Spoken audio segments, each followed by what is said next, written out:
네, 이제 3부 순서 이어서 시작하도록 하겠습니다. 3부 첫 번째 발표는 전립선암 환자의 공유의사 결정에 대해서 정재영 교수님 연구팀의 한현호 교수님 앞으로 모시겠습니다.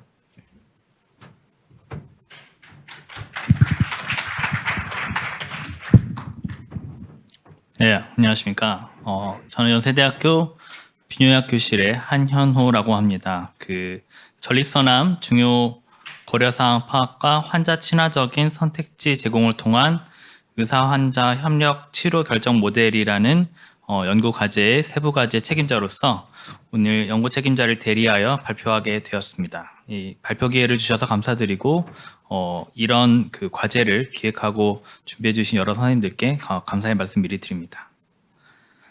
발표 기회는 다음과 같습니다. 저희는 이제 주관 연구기관 국립암센터가 있고 세브란스 병원 그리고 라이트비전이라는 회사 이렇게 3개 기관이 1차년도에 참여하였고 2차년도에는 이제 연구 기간이 확대될 예정으로 있습니다.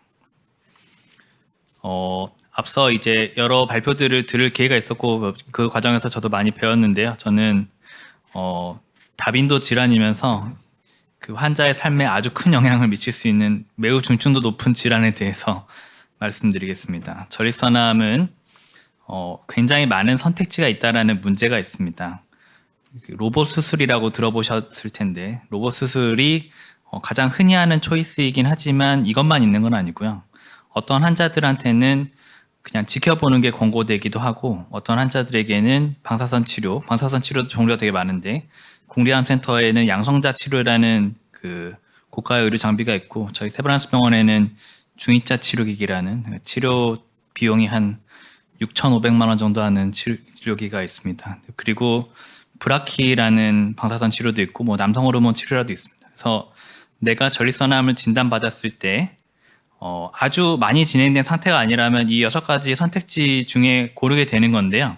여기만 봐도 벌써 약간 고민이 된다 이렇게 느끼실 수 있을 겁니다. 근데 문제는 6가지가 아니고 실제로 이게 다 조합이 됩니다. 그래서 저희 2024년 유러피안 어소시에이션 오브 유롤로지 가이드라인에 보시면 엄청나게 많은 선택지가 있고 전립선암에 대해서 이렇게 저렇게 의사 입장에서 평가한 다음에 중등도 위험군이라면 당신에게 수술을 오퍼하거나 방사선과 호르몬을 오퍼하거나 브라키를 오퍼하거나 뭐 한 4가지가 이미 가이드라인에서 동등하게 권고됩니다.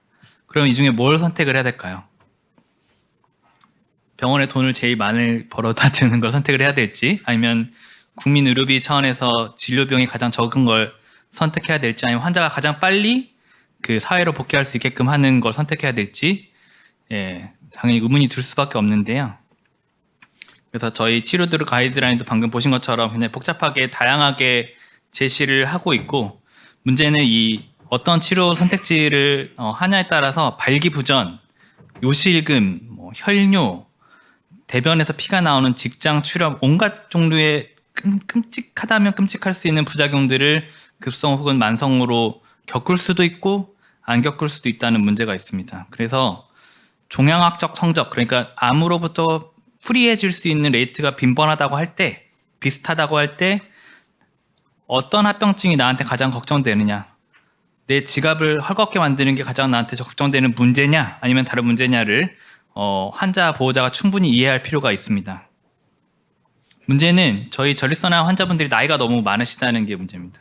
평균 진단 연령은 70세고 이미 한국에서 70세 이후에 남자 중에서 가장 흔하게 발병하는 암이 되었고 인구가 고령화됨에 따라서 2024년 올해 남성암 발병률 1위로 예측이 되고 있습니다. 굉장히 많아졌는데 이전에 우리 주변에 없었던 암이기 때문에 대부분 잘 모르세요.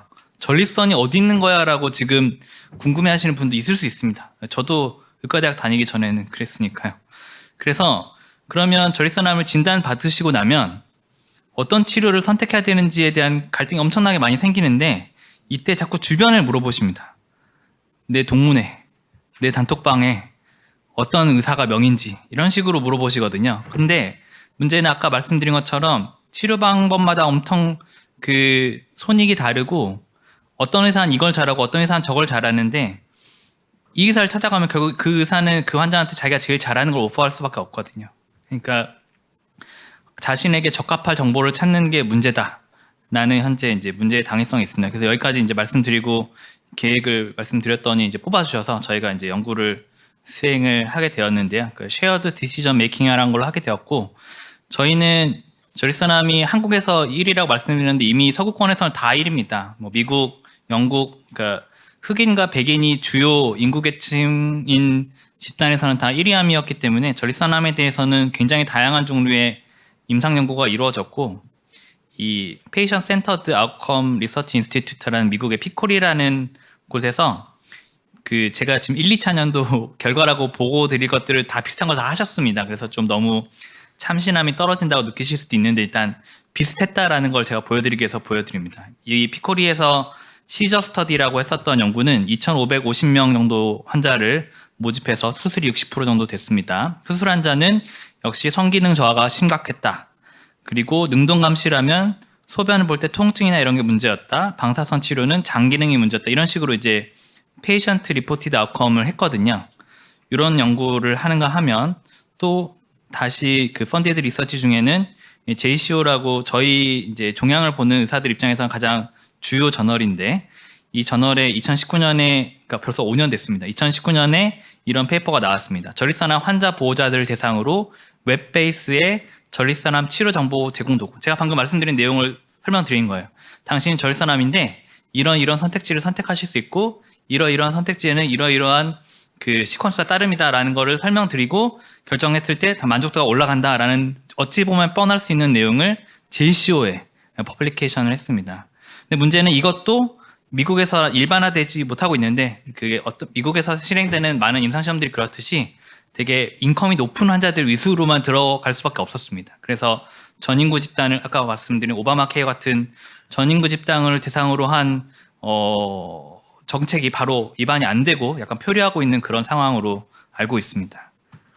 그래서 이제 저희도 이제 비슷한 걸 하려고 이제 팀이 짜져가지고 하게 됐고요. 저희는 이제 대한전립선학회라는 학회에 그 정재영 교수님이 회장님이시고 저는 이제 밑에서 뭐 총무이사랑 부총무이사 이런 거 하면서 대한전립선학회 그리고 대한비뇨기 종양학회 이 두 개 학회에서 주로 이제 이 연구를 진행을 했고요.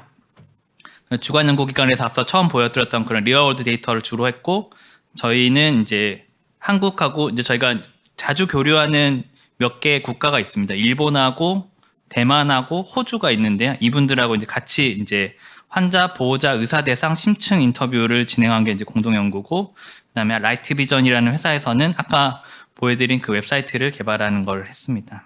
그래서 뭐 이제 기대 효과 이런 거 다 넘어가고, 그 EORTC QRQ PR25라고 이제 저희 입장에서 되게 익숙한 설문지거든요. 전립선암 그 치료 선택지를 고르는 3상 임상 시험마다 하는 임상 시험입니다. 그래서 그 저희가 입장에서 익숙한 이제 설문지를 사용해서 리얼월드 데이터를 해봤습니다. 해봤더니 그 근치적 치료로서 수술, 방사선 그리고 능동감시를 시행 중인 환자 한 600명 정도를 모았고요. 그 수술은 400명, 그다음에 능동감시는 30명, 방사선 치료 받으신 분은 70명이었습니다. 평균 추적 기간은 약 12개월 정도였고 나이는 방사선 치료 받으신 분이 조금 많았는데 아까 보여드렸던 내용 기억하실지 모르겠으면 되게 비슷합니다. 방사선 치료를 받았던 분들이 밤에 자주 소변을 보셨습니까? 밤에 소변을 보려고 일찍 일어나야 되기 때문에 충분한 수면을 취하는 게 어렵습니까? 이런 질문에 더 흔하게 그렇다, 꽤 그렇다라고 답변 주셨고 반면에 능동감시는 소변 보는 동안에 통증이 있었습니까? 라는 질문에 가장 그렇다고 답변 주셨고 그 수술은 역시 요실금하고 그다음에 이 뒤에 항목에 보면은 이제 성생활을 하였다면 이 성생활에 대해서 발기나 사정, 그다음에 성생활에 대한 액티비티가 떨어진다라는 이제 답변을 주셨습니다. 저희가 이걸 한 목적은 그러니까 이제 기존에 없었던 어떤 새로운 데이터를 만들려고 했던 건 아니고요. 한국인의 당신과 비슷한 동년배 혹은 선배에서도 이렇게 생각을 하더라라는 것을 환자분들에게 보여드리고 싶어서 이런 리얼월드 데이터를 1, 2차년도에 수집을 했습니다. 그래서 방사선 환자들은 배뇨곤란 증상, 수술 환자들은 요실금, 능동감시 환자들은 뭐 이런 정도의 이제 데이터를 정리해서 올해 저희 대한비뇨의학회 학술대회에 구연 발표로 보고를 드렸습니다. 두 번째는 아까 말씀드린 이제 한국, 일본 뭐 이런 여러 나라를 합쳐서 저희에서는 한국은 이제 의사는 20명, 그다음에 환자 보호자는 이제 저희 전립선암 환우회라고 굉장히 액티브하신 어르신들이 있거든요. 근데 그분들하고 같이 이제 해서 그 환자 보호자가 현재 치료에서 불만족하고 있는 게 뭐냐, 이걸 해야 된다라고 이제 인터뷰한 것들을 모아가지고 이제 논문을 이제 다행히 좀 빨리빨리 되는데 이제 오픈 액세스 저널에 실을 수 있었는데요.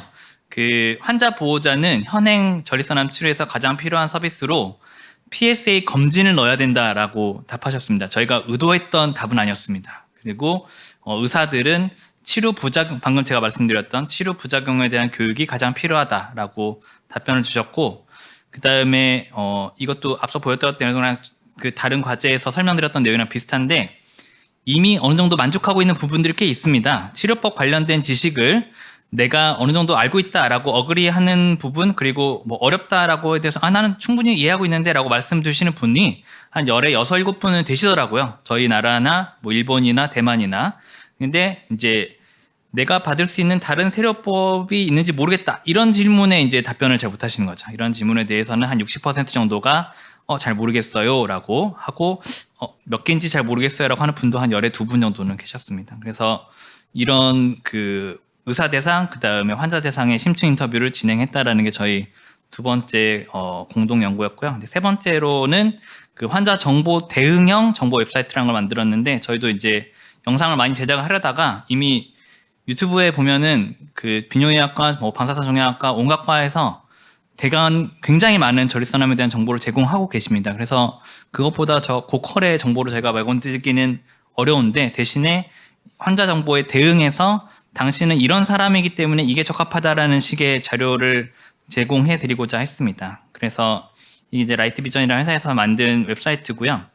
그 전립선암 환자 보호자가 저희는 의료인의 도움을 받으셔야 됩니다. 왜냐면은 이제 그 나이, 가족력 외에 PSA라는 결과값도 넣어야 되고 몇 기인지도 넣으셔야 되고 조직 검사 결과도 입력을 하셔야 되거든요. 그래서 이 입력을 다 하는데 아주 익숙한 사람이 해도 10분에서 15분 정도 걸리고, 어시스트를 받아서 좀 천천히 하면 한 20분 정도 걸리는 작업이었습니다. 그래서 요거를 다 입력을 하면 최종적으로 베리 로우냐 하이냐 베리 하이냐라는 이제 리스크 그룹이 나오고, 이 리스크 그룹은 그 리스크 그룹에 따라서 어떤 선택지가 가능한지를 환자한테 알려주는, 기본적으로는 그게 이제 메인이고, 여기에 이제 저희가 방금 보여드렸던 리얼월드 데이터도 얹고 이제 추가적으로 얹으려는 부분입니다. 그래서 이제 이렇게 되고요. 이렇게 웹페이지로 제가 처음 만들어 놓고 이제 어르신들한테 보여드렸더니 조금 잘 이해를 못 하시는 것 같더라고요. 그래서 동영상 형태로 그 아웃풋을 제작을 하기로 했습니다. 그래서 이제 프로토타입은 여기 접속하면 보실 수 있고요. 모바일로도 되고 웹페이지로도 가능하고, 현재 저희는 이제 아이패드를 연구비 주신 걸로 많이 사서 아이패드로 이제 하고 있습니다. 그래서 사용자 동의를 받고 환자 정보 입력하고 가족력, PSA, 병기, 조직 검사 결과, 영상 검사 결과 입력하는데, 이 3번까지는 그냥 혼자서 입력하실 수 있고 4번부터는 의료인의 도움을 받도록 되어 있고 해당 의료인의 소속 기관과 이름을 명시하게 되어 있습니다. 왜냐하면 저희가 이걸 레퍼런스로 쓸 수 있게끔 하고 싶기 때문에 이런 형태를 갖췄고요. 그래서 설문 결과가 나오게끔 되어 있는데, 제가 동영상 하나 보여드리겠습니다. 이건 저희가 실제로 이제 그 환우회 회원분들을 대상으로 올해 3월에 그 초기 그 알파 테스트를 진행해서 당시의 사진입니다. 어디 갔지? 네, 여기 사용성 설문지도 받았었고, 그 이런 식으로 질문의 의도가 혼동되지 않고 이해하기 쉬웠나요? 뭐 이전 단계로 돌아가나 다음 단계로 이동하기 쉬웠나요? 이런 식으로 웹사이트 자체에 대한 그 UI에 대한 개선 여부 같은 것들도 확인을 했었습니다. 동영상을 보여드리고 싶은데, 네, 여기 있네요. 안녕하세요. 본 영상은 전립선암의 초기 치료 방법에 대한 설명을 통해 환자분의 치료 방법 결정에 도움을 주고자 준비하였습니다.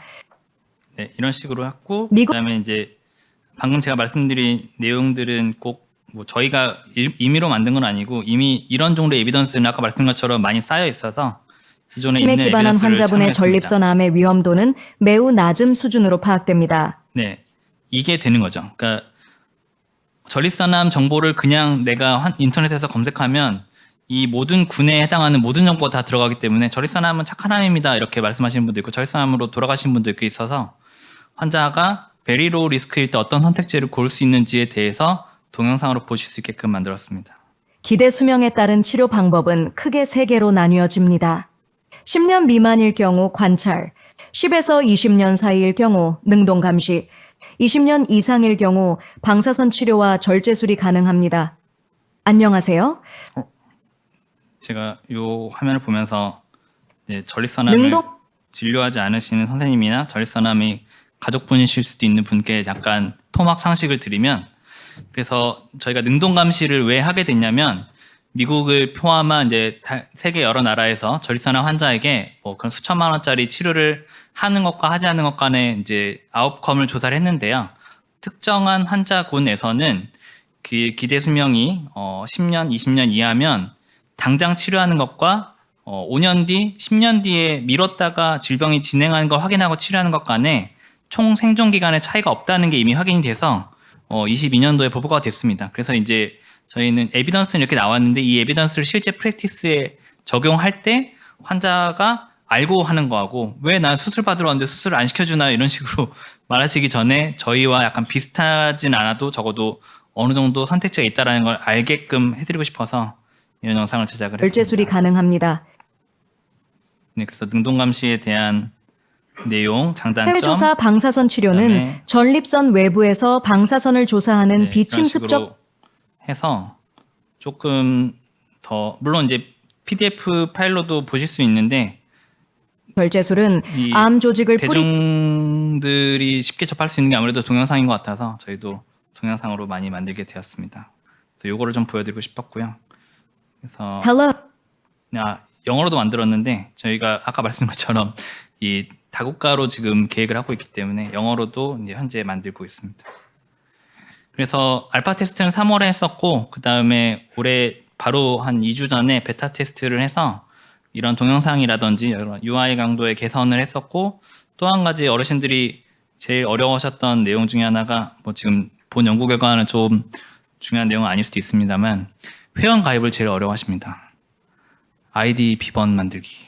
비번 아이디를 한번 만들고 비번 한번 만드시면 그 다음에 그 비번을 기억하지 못하게, 저도 그런데 기억을 못하시기 때문에 그 회사에서 각고의 노력을 통해서 카카오톡 연계하는 로그인 기능을 넣었습니다. 그래서 카톡만 돼 있으면 로그인은 다시 해서 자기가 기존에 입력했던 창으로 돌아가거나 기존에 입력했던 페이지를 볼 수 있고, 마찬가지로 카카오톡에 연동이 돼 있으면 그거를 내 가족에게 보낼 수 있습니다.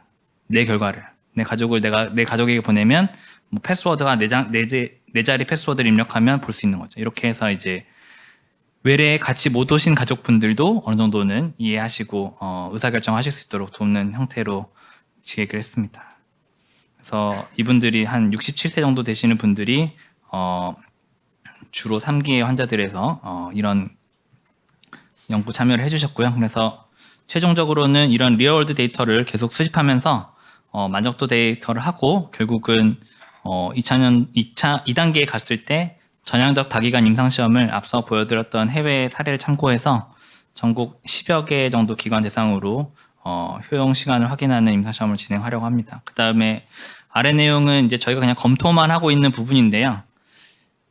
저희 세브란스 병원 그리고 다른 기관에 고가의 의료 장비나 고가의 치료법이 새로 도입될 때 보험회사랑도 상의하는 부분이 있습니다. 이제 코리안리라고 그런 이제 보험회사들에서 상품을 개발하는 보험회사의 보험회사 같은 회사가 있는데 그런 회사들하고 좀 이야기해서 과연 이게 총 의료비 지출에 도움이 될 것이냐, 저희는 도움이 될 수 있다라고 보는 쪽이고 그쪽에서 동의를 한다면 어떤 이제 서비스화하러도 가능할 것 같고 회사 입장에서는 유인이 될 수도 있을 것 같아서 그렇게도 생각을 하고 있고, 물론 더 퍼블릭하게는 이제 건강보험 그 체계 안에서 돌아가도 좋을 것 같다 이런 형태로 지금 예상을 하고 있습니다. 네, 이게 저희 1단계 연구 결과고요.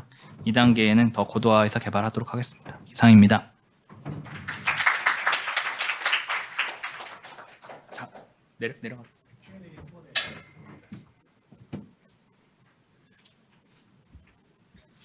네, 교수님 감사합니다. 다음으로 바로 이어서 류마티스 질환의 공유의사 결정에 대해서 3부 두 번째 발표를 한양대학교 성윤경 교수님께서 맡아주시겠습니다. 네.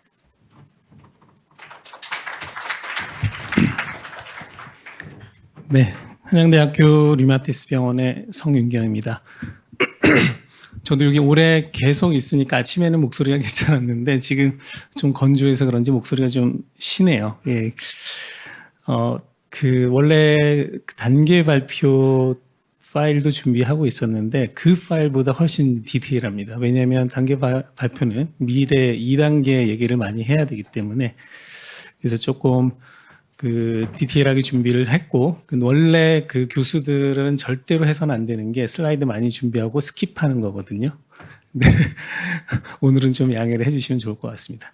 제가 어저께 이 파일을 하다가 제가 너무 몰입이 되다 보니까 그냥 실적 뭐 하는 거 이렇게 하다 보니까 인피니트 고를 잊어버렸습니다. 그래서 제가 사업단 홈페이지 들어가서 내가 뭘 하고 있나라는 걸 좀 봤죠. 그래서 이게 이제 사업 비전과 여기 미션이 있습니다. 그래서 의사결정이라고 하는 것에 어떤 과학적 임상적 근거를 마련하고 또 그 궁극적으로 비전은 이제 이 의료 서비스의 가치 제고, 국민 건강 향상이구나. 내 환자 하나를 열심히 잘 보는 것도 중요하지만 여기에 어떻게 기여할 것이냐라는 것을 초점을 맞춰서 오늘 말씀을 드리려고 합니다. 저는 조금 그 디테일한 환자가 아니라 일부러 제목도 류마티스 질환이라고 잡았습니다. 그 이유는 물론 저희가 어떤 모델로서는 류마티스 관절염하고 강직 척추염 또 루푸스 이렇게 세 가지 가장 흔한 류마티스 이게 이 정도가 흔한 질환입니다.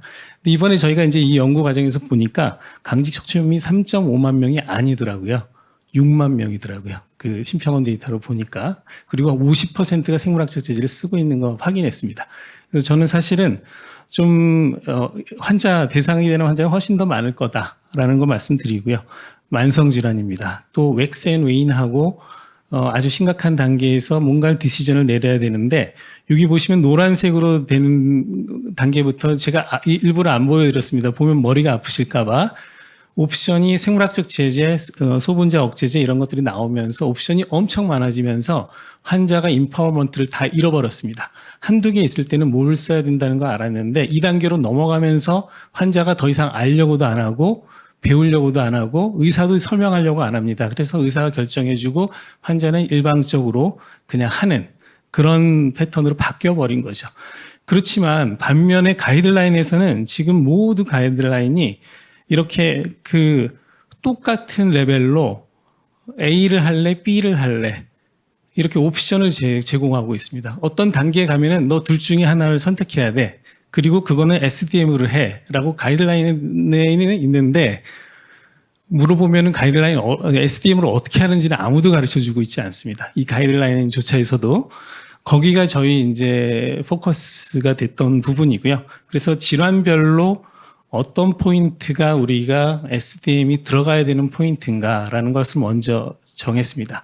처음에 계획 단계에서는 저희가 쉐어 모델로 하자라고 얘기를 했는데 이 쉐어 모델로 가면 이거는 기본적으로 이 SDM이라고 하는 것에 대한 인식이 잘 돼 있는 미국에서 좀 통하는 모델인 것 같아요. 왜냐하면 환자한테 참여하자고 그러면 바로 들어와서 할 수 있는 그런 어떤 well educated 그리고 조금 더 디테일하게 설명할 시간이 있고 그래서 상당히 좀 이 부분에 대한 것도 저희 연구계획서 이렇게 했었는데 좀 고민이 많이 됐습니다. 근데 어차피 저희는 치료법의 근거가 확보가 됐고요. 이제 없으면은 저희가 SDM이 필요 없습니다. 하나밖에 없는데 혹은 두 개밖에 없는데 그걸 SDM을 할 수 있는 상황이 아닌 거죠.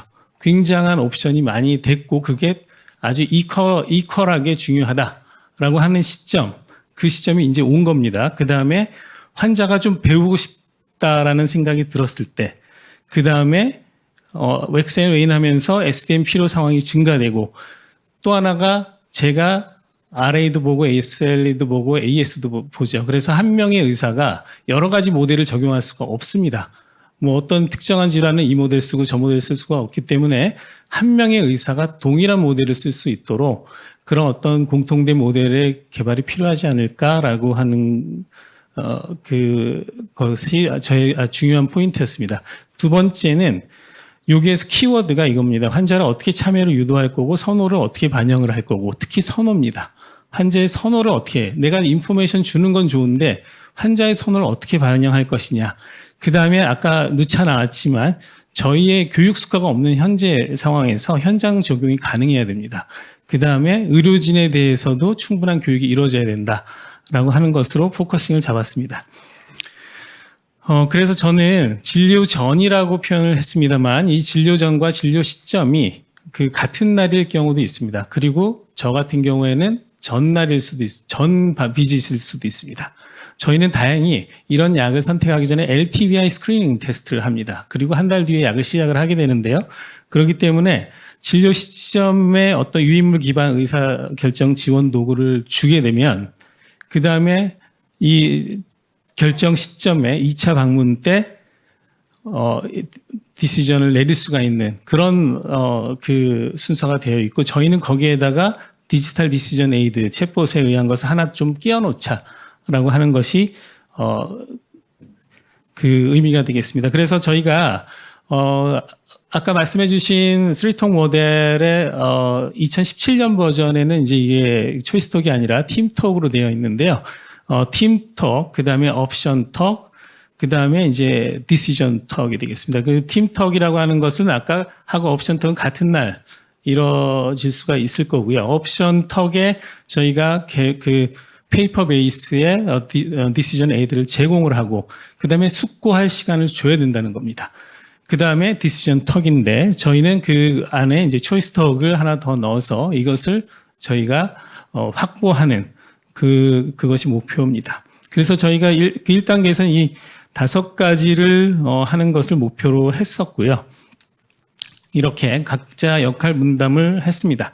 여기에서 이제 조금 특이한 부분이 아마 좀 이따가 나올 텐데 그 가이드라인에 대한 얘기가 나옵니다. 이거는 전체 가이드라인은 기반 과제에서 하셔야죠. 근데 저희는 아마 디지털 디시전 에이드를 지금 현장에 적용하는 아마 유일한 거라고 저는 생각을 합니다. 그래서 디지털 디시전 에이드에 대한 그 중재대안에 대한 스코핑 리뷰라든가 뭐 헬스 리트러시 관련된 것 이런 쪽에 대한 것을 또 가이드라인을 저희가 류마티스 질환에 한한 겁니다. 그럼 저희가 일단 개발을 하면 솔직히 말씀을 드리면 아까 말씀하셨던 웹 베이스라든가 이런 것들 그 교육 유튜브 다 사실은 디지털 디시전 에이드거든요. 근데 저희가 이따 연구 스킵할 건데 연구 발표는 그것에 대한 가이드라인이 거의 없습니다. 그렇기 때문에 좀 그런 부분에 대한 것들을 저희가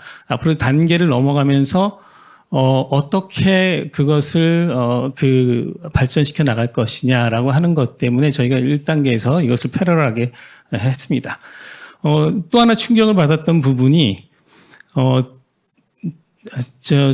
조금 이따 말씀드리겠습니다. 디시전 에이드가 사실 체계적으로 개발된 게 아니었던 거죠. 저희는 기본으로 깔고 시작을 하려고 했는데 그게 체계적으로 개발이 된 게 아니었습니다. 학회에서 나온 것도 저희가 가지고 있었던 것도 그래서 저희가 시간이 오래 걸린 게 그것을 체계적으로 또 개발을 하고 그렇게 됐다라는 것을 말씀드립니다. 아까 말씀드린 대로 저희가 이게 조금 오타가 있습니다만은 이 4개 정도를 적합한 질환과 어떤 장단점을 좀 비교를 했습니다. 해서 저희는 3톡 모델이 가장 적절하다라고 결론을 내렸고 루푸스 같은 경우에는 2가지 측면에서 조금 적절하지 않을 수도 있겠다. 하나는 젊은 여성이 많은데 사이클로포스파마이드라고 하는 것이 여성 임신과 연관이 되기 때문에 요새는 그쪽으로 안 갑니다. 거의 90% 이상이 MMF로 가게 되고 그리고 그쪽은 쉐어 모델이라든가 쉐어 모델보다는 이제 시드 모델 쪽이 더 적합하다라고 판단이 돼서 지금 아마 2단계로 가는 단계에서는 RA하고 AS로 갈 가능성이 높습니다. 그리고 아까 말씀드린 대로 지금 저희가 3톡 모델에서 이 두 가지를 하고 그 다음에 진료실 밖에서 이제 자가 교육을 하는데 이게 환자의 선호도를 수집을 하는 거고 마지막에 이제 공유 의사 결정을 한다. 이것을 검증하겠다라는 것입니다. 사실 이제 조금 순서가 왔다 갔다 해서 좀 죄송한데요. 저희가 이제 이 새로운 어떤 디지털 디시전 에이드를 챗봇을 개발을 하다 보니까 그리고 SDM에 대한 거는 일단 2단계로 넘어가기 전에 참여자들에게 교육이 사전에 이루어져야 됩니다. 그래서 13개 기관에 대해서 지금 사전 교육을 실시를 했습니다. 이거 좀 짧게 나와 있는데 이미 4회 실시했고 12월과 1월 달, 경우에 따라서는 1월과 2월 달 그 교육이 될 겁니다. 이건 지금 출석 안 한 사람들은 저희가 체크를 해가지고 녹화해서 또 웹사이트에 올려놓을 예정입니다. 예, 지금 그렇게 말씀드리고요. 그 다음에 이제 저희가 아까 말씀드린 대로 디시전 에이드를 그러면 어떻게 개발을 하느냐라고 하는 것을 이제 말씀을 드립니다. 그래서 옵션턱을 위한 환자 교육 프로그램을 페이퍼 베이스드로 개발을 했고요. 이렇게 피토그램도 사용하면서 장단점을 나열을 하면서 인투이티브하게 저희가 이것을 웹베이스로 올려놓고 하는 건 바로 됩니다. 지금 웹사이트도 마련해 놨고요. 근데 문제는 접근성입니다. 앞으로 우리가 RCT를 하는 데 있어서 저희도 물론 70세까지 포함할 예정이거든요.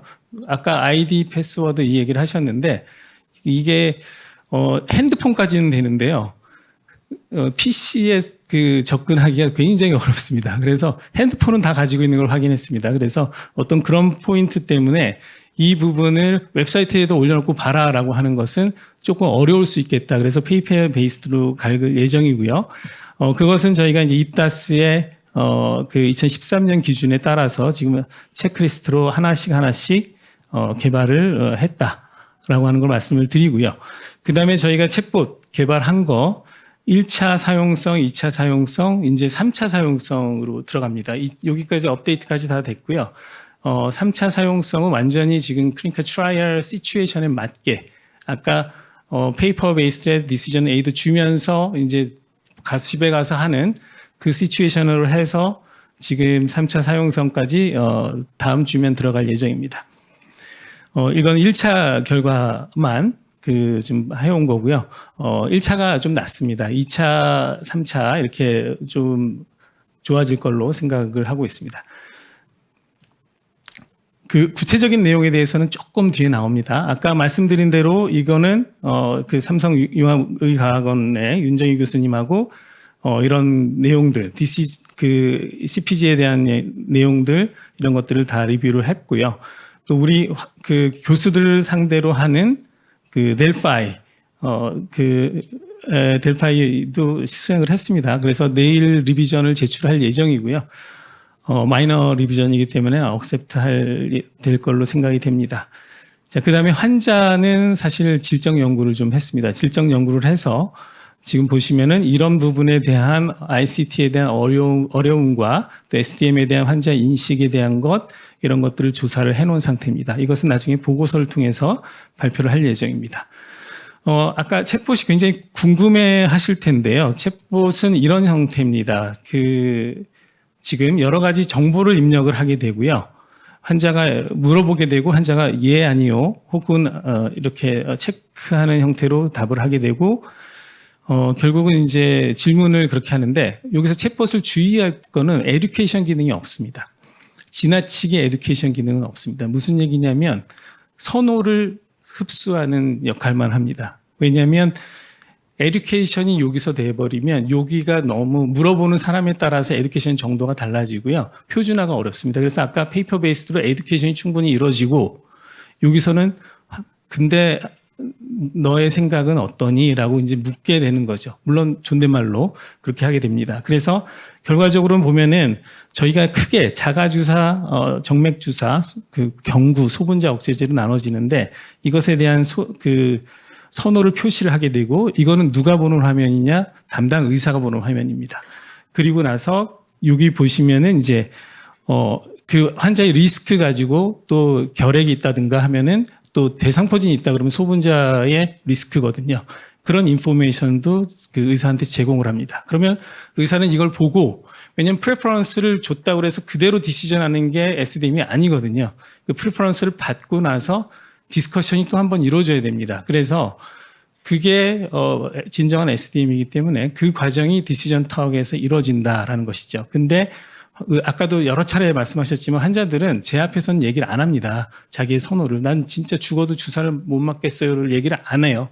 근데 가져간 다음에 나중에 못 맞았다, 실수했다, 까먹었다 가지고 오는데 그 약이 한 달에 100만 원입니다. 그래서 1년이면 1000만 원이거든요. 그리고 이게 20년 가기 때문에 제 환자 20년씩 쓰고 있으면은 이게 2억입니다.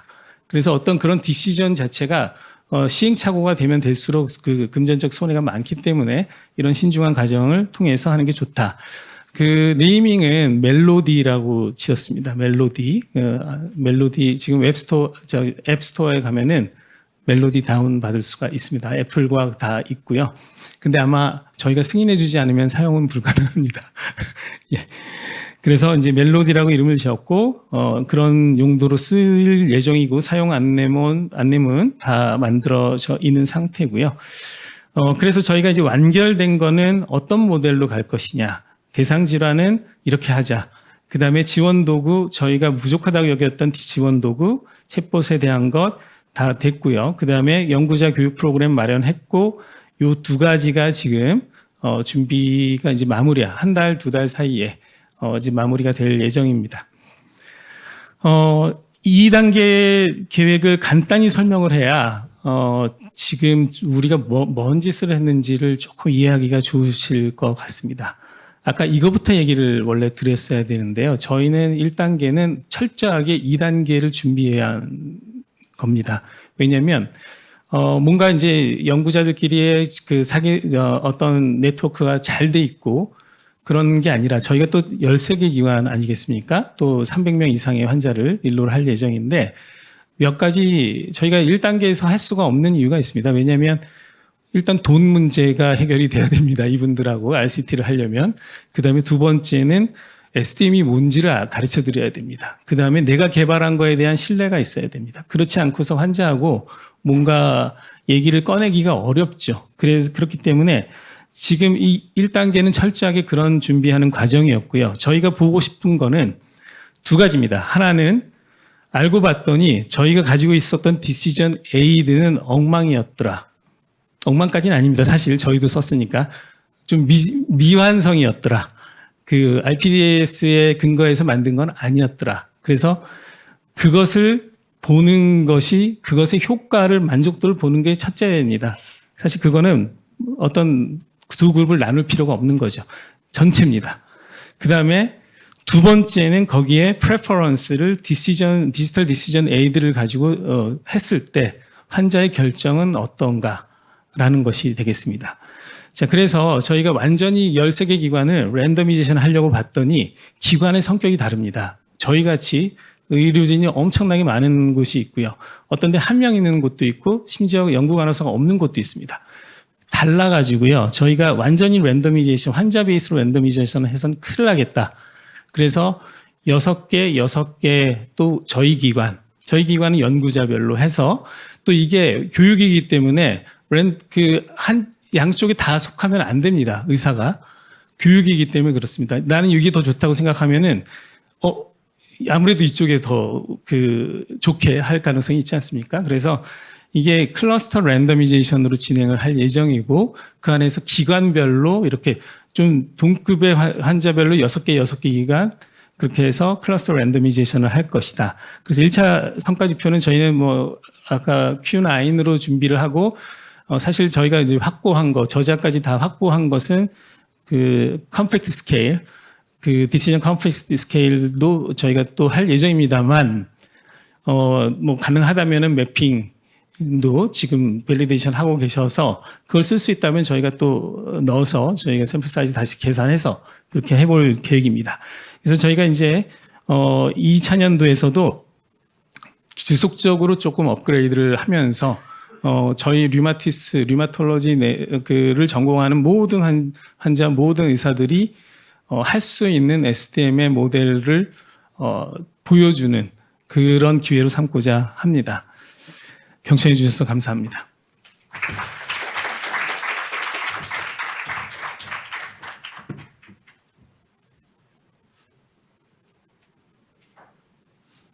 네, 교수님 감사합니다. 이제 마지막 순서가 되겠습니다. 예, 박영주 교수님께서 저희 연구원 갑상선암 공유의사 결정 모형에 대해서 발표해 주시겠습니다.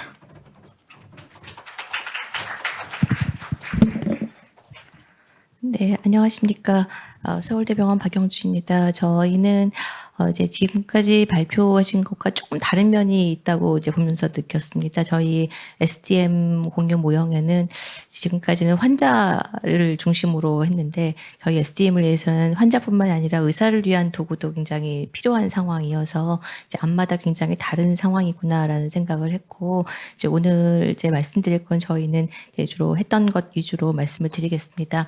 이제 저희 연구 갑상선암은 뭐 잘 아시겠지만 이 갑상선암이 굉장히 많고 이제 그 중에서 많이 진단된 암이 20-30%가 저염군이고 이제 이들을 수술을 하게 되면은 이제 수술을 많이 하면서 이제 과잉 진단, 과잉 치료 이슈가 발생했고 그래서 그에 따라서 수술이 감소했지만 여전히 작은 게 많이 이게 진단이 되고 있어서 결국 치료에 대한 대안으로 이제 수술 대신에 적극적 관찰이 제시가 제한이 되고 있습니다. 다만 이게 다른 암처럼 다른 질환처럼 얘가 누구에게나 다 보편적으로 받아들여지고 있는 이제 쉽게 할 수 있는 상황이 아니라는 점이 이제 어려운 점이 되겠습니다.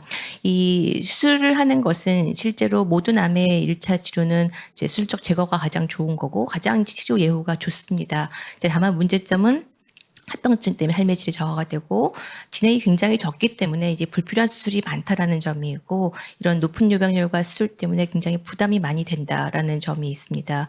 그러면은 수술 안 하고 적극적 관찰하면 되지 않겠느냐라는 건데 이 적극적 관찰을 하기 위해서는 적극적 관찰을 하기 위한 저위험군을 선별해야 되고 정기적으로 검사를 해야 되는데 이제 그때 이 추적 종료 기간이 없이 피크 에이지가 40입니다. 이제 계속 해야 된다는 것 때문에 이제 비용과 불안감이 있고 또 추적하고 진행했을 때 예후가 아직까지 확실하지 않고 또 이를 위해서는 굉장히 많은 임상적인 이제 전문 지식과 경험이 필요하다는 점이 있겠습니다. 이제 그래서 실제로 이 부분에서 EBM 적용은 불가능하고 이 근거가 아직도 많지 않고 특히 우리나라의 근거가 아직 많지 않은 상황에 이제 실제 임상적 지식과 우리 선생님들이 사실 내가 잘 알고 있지 않으면 치료를 권하기가 어렵잖아요. 이제 그래서 이런 것들이 어려워서 선별도 어렵고 어떻게 해야 될지 모르는 경우가 많습니다. 그래서 실제로 선택을 할 때에는 어떤 환자와 의사의 가치가 필요한 이제 선택이 되고 그래서 진료가 길고 상담이 길어지고 또 추적 중 진행하게 되면 법적 우려 문제가 제일 큽니다. 의사 입장에서는. 그래서 이거 내가 해도 되나 하는 동의서에 대한 리드도 높고 하기 어려운 점이 있고 또 환자 입장에서는 얘기하고 났는데 이 말이 맞나 싶어서 이 닥터 쇼핑이 굉장히 많고 이제 그래서 결국은 이제 지금까지 봤던 환자를 위한 설명 도구뿐만 아니라 임상 진료를 위한 도구까지 있는 상태에서 SDM 모형을 구축해야지 이제 우리가 완전한 SDM을 할 수 있는 임상 진료에서 이런 상황이고 그래서 이러한 것들을 통틀어서 저희가 우리나라에 적합한 이런 이제 환자 의사 공유 의사 결정 모형을 수립하고자 하였습니다.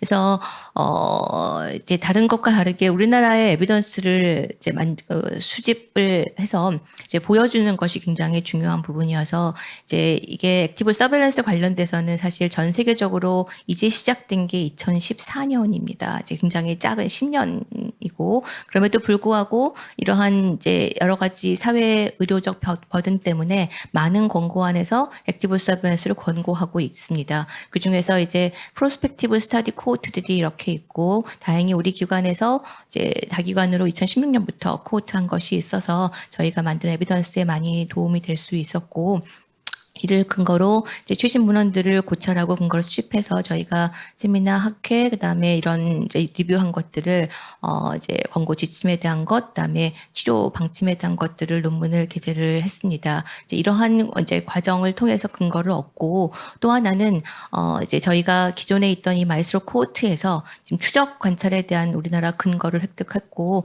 또 이제 저위험군 갑상선암의 이제 이 조작적 정의를 통해서 건보 데이터 통해서 어떻게 되고 있는지를 파악하고 있습니다. 그리고 이제 다시 저희가 새로운 이 저용군 환자 코호트를 만들어서 실제로 2024년부터 시작을 했는데 이 코호트는 저희가 이제 공유자 결정 모형 구축 기반을 만들기 위한 코호트로 다기관을 하고 있고 이번에는 2차 의료기관을 확대하고 있습니다. 이제 한 번도 경험해보지 않은 이제 잘 액티브 서비스 하지 않은 기관들을 이제 포괄해서 하고 또 저희가 나중에 이를 이제 국제적으로 조금 적용하고자 호주와 다기관 공동 연구를 확장을 했습니다. 그래서 IRB 승인을 국내와 호주에 완료를 했고 예 프로토콜 논문을 작성 중이고 이 대상군을 통해서 현재 선호도 설문조사 저희가 개발하고 있는 도구에 대한 설문조사, 선호도 조사, 환자 요구도 평가를 시행하고 있고 또 이제 이 RCT 도구의 AB 타당성 조사를 시행을 하고 있습니다.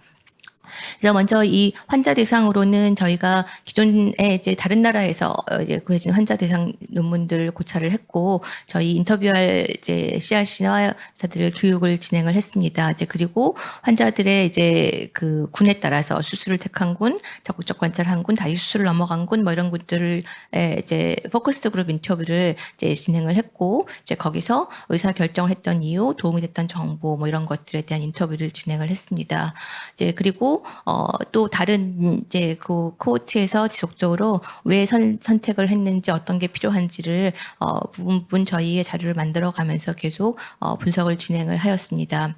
또한 말씀드렸던 것처럼 의사에 대한 도구도 굉장히 중요해서 의사 관련 설문을 진행을 하였고 의사는 대한감사대학회 회원을 대상으로 이제 설문을 진행을 하였습니다. 그때 저희가 학회 참여 인원이 한 300여 분 되시는데 287명이 참여해 주신 굉장히 높은 호응도로 참석 설문해 주셨고 어떻게 액티브 서비스 하느냐라는 거에서 퍼센트가 이제 굉장히 이제 다르게 나타났고 어떤 측면들을 생각하고 있는지들을 파악할 수 있었습니다. 이제 그리고 이제 액티브 서베일런스를 많이 하신 분들과 적게 하신 분들의 이제 과별로 이제 좀 포커스드 그룹 인터뷰를 진행해서 어떤 게 필요한 정보이고 어떤 게 고민이 되는가라는 것들을 같이 설문조사를 했고 특히 이런 이제 SEM을 하려고 할 때 어떤 게 필요하시냐라는 것을 이제 요 두 인터뷰에서 조사를 했을 때 이제 환자에 대해서 필요하다고 생각하시는 것들이 아까 환자 대상 FGI 설문 결과랑 마찬가지로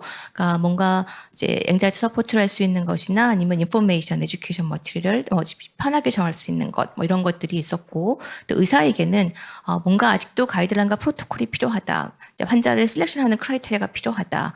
뭐 이런 것들을 주셔서 저희가 이런 도구들을 같이 만드는 과정을 진행했습니다. 그래서 먼저 환자 셀렉션 크라이테리아를 잡기 위해서 저희가 이제 그 영상적으로 액티브 서비스를 할 수 있는 이런 권고안을 가병회하고 대한갑상선 영상의학회와 같이 참여해서 저희가 바로 올해 이제 이번 달에 발표를 했습니다. 저희 과제가 단독 사사돼 있고 저희 참여 연구진들이 이제 참여를 하고 있는 이런 권고문 개발을 했고 또 현재 대한갑상선학회에서 그 외의 부분 아까 이제 의사 선생님들이 궁금해했던 분들에 대한 이제 이런 권고문을 개발해서 내년 초까지 이제 개발을 예정입니다. 그러면은 이제 이런 참여할 수 있는 분들이 좀 더 많은 근거를 댈 수 있고 또 환자들을 어떤 환자를 실천할 수 있는가를 단순히 권고안뿐만 아니라 의료진용 교육 프로그램을 개발해서 이제 이런 것들을 실제로 쓸 수 있게끔 같이 이제 하고 있습니다. 이제 되게 SDM 치고 이상하다라고 하실 수도 있지만 실제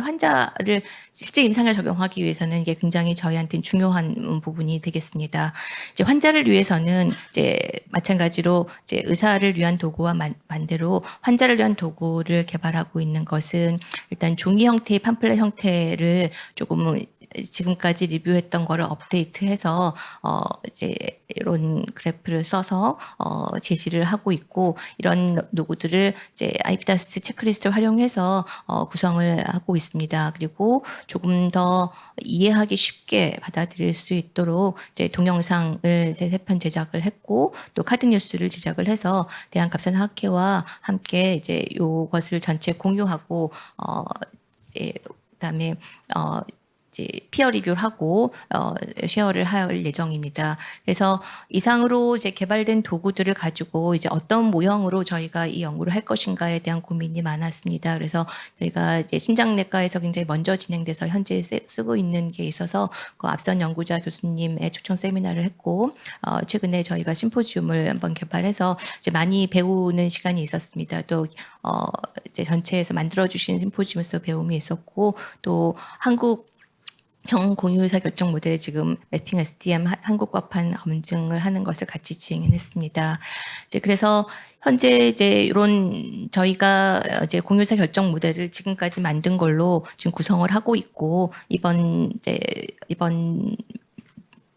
이제 발표 아직 저희가 딱 틀을 보여드리지는 못하지만 이제 거의 다 완성된 시기로서 그게 이제 모형이 결정이 되면 이 모형을 가지고 이제 2차 기관을 포함해서 저희가 지금까지 SDM처럼 액티브 서베일런스를 많이 했던 기관뿐만 아니라 2차 기관을 포함해서 경험하지 않았던 부분을 포함해서 이 도구를 사용한 환자군과 아닌군을 개발을 하고 결국 아웃컴은 메인은 환자분에 대한 이제 디시전 컨플릭트나 리그레시나 디시전 변경이 되겠지만 또 하나는 이제 의사들의 적용 가능성이 얼마나 좋아졌는가, 얼마나 컴포터블한가, 더 쉽게 적용할 수 있는가 이런 것들을 동시에 같이 평가해서 결국 최적화된 이제 실제 임상에서 적용할 수 있는 이런 공유의사 결정 모델을 구축하고자 합니다. 감사합니다.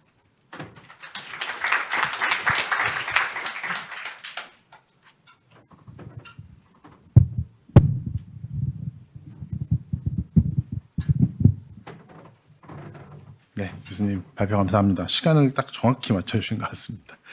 네. 이제 바로 질의응답 시간으로 저희 들어가겠습니다. Q&A를 분이 올려주셨는데요.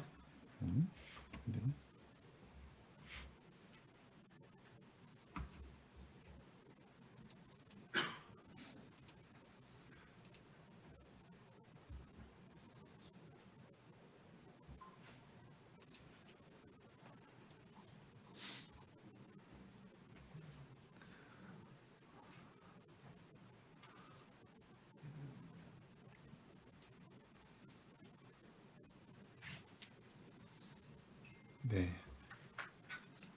먼저 이거는 뭐 사업단도 해당이 될 것 같은데 기반 연구팀의 맨 밑에부터 좀 보겠습니다. 다학제적 접근이 중요하다고 생각이 되는데 이 저희 사업명 자체가 환자와 의사가 함께하는 의사라는 게 포커싱이 되다 보니까 의료인은 제외된 모형으로 개발하는 건지 궁금하다고 질문을 주셨습니다. 박명환 선생님께서 질문을 주셨습니다. 혹시 유성환 교수님 배경을 그냥 제가 먼저 살짝 말씀드리면 제가 이해하기로는 이제 모든 의료인이 다 포함되는 모형 개발로 저는 이해하고 있습니다. 다만 이 사업이 처음에 기획이 돼서 저희가 받을 때 이 제목 자체가 이렇게 세팅이 돼서 저희가 이 제목을 변경할 수가 없었습니다. 그래서 일단 이 제목으로 저희가 채택이 돼서 계속 진행이 되고 있는 것이고요. 추가로 이상호 교수님 혹시 답변하실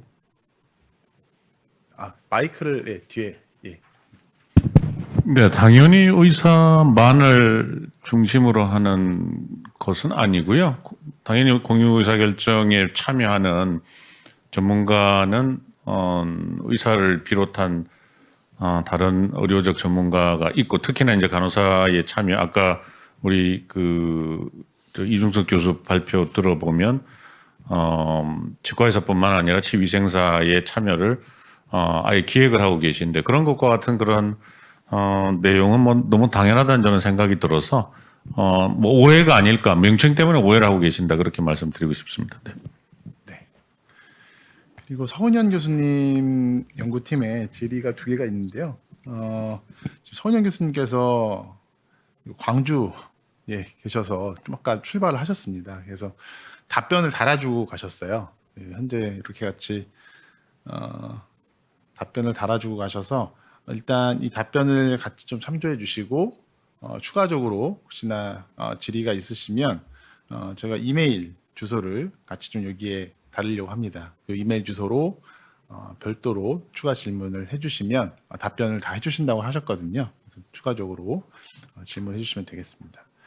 혹시 뭐 지금 플로우에서 추가 질문이 혹시 있으신지 아니면 연구진 간도 질문이 가능하거든요. 그래서 그런 부분들 질문 있으시면 진행하셔도 되겠습니다.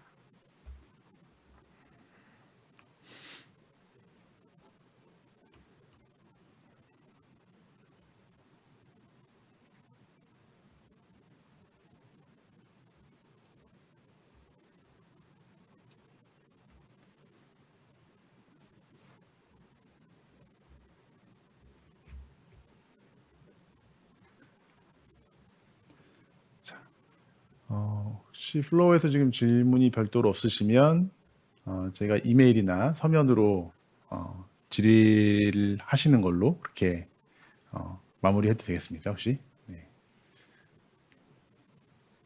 네. 오늘 그 9개 과제 발표를 모두 해주시느라 정말 너무 고생 많으셨고 그동안 짧은 기간에 많은 연구를 하시느라고 많은 노력을 해주신 것 같습니다. 이제 오늘 발표해주신 교수님들과 또 참석해주신 모든 여러분들에게 감사를 드리고 마지막으로 저희 마무리 말씀을 윤석준 운영위원장님께 부탁드리면서 마무리하겠습니다.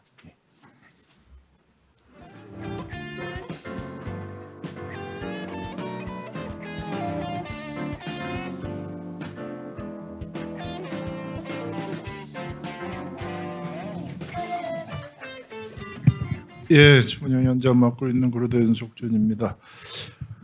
제가 처음 들었을 때 저도 사실 이 개념이 조금 생소했었는데 여러분 듣다 보니까 뒤에 앉아서 여러분 듣다 보니까 점점 익숙해지는 것 같아요. 그러니까 아마 해가 갈수록 발전하고 있어서 이렇게 좋은 성과를 내시는 것 같습니다. 제가 최근에 했었던 이제 다른 정책 과제 연구 중에 하나가 그 신장 투석 환자 관련된 건데 우리 복막 투석이 우리나라가 활성화가 잘 안 돼 있잖아요. 그걸 좀 활성화할 방안의 정책 연구를 시행해 본 경험이 있는데 최근에 그때 꼭 필요한 게 이런 이제 오늘 우리 여러분들께서 발표하시는 지금 환자 의사가 함께하는 의사일정 모형이 돼야 거기서 뭔가 변화가 오겠더라고요. 제가 개인적으로 그런 걸 더 많이 느껴서 여러분들께서 하시는 여러 선생님들께서 하시는 이 작업에 대해서 작지만 또 응원의 말씀드립니다. 다 통과가 돼서 계속 이어지면 좋을 텐데 아마도 우리 뭐 설명 들으셨겠지만 조금 변화가 있는 것으로 알고 있습니다. 2단계에서는 다들 좋은 성과로 연결되시기를 희망합니다. 오늘 대단히 수고 많으셨습니다. 감사합니다.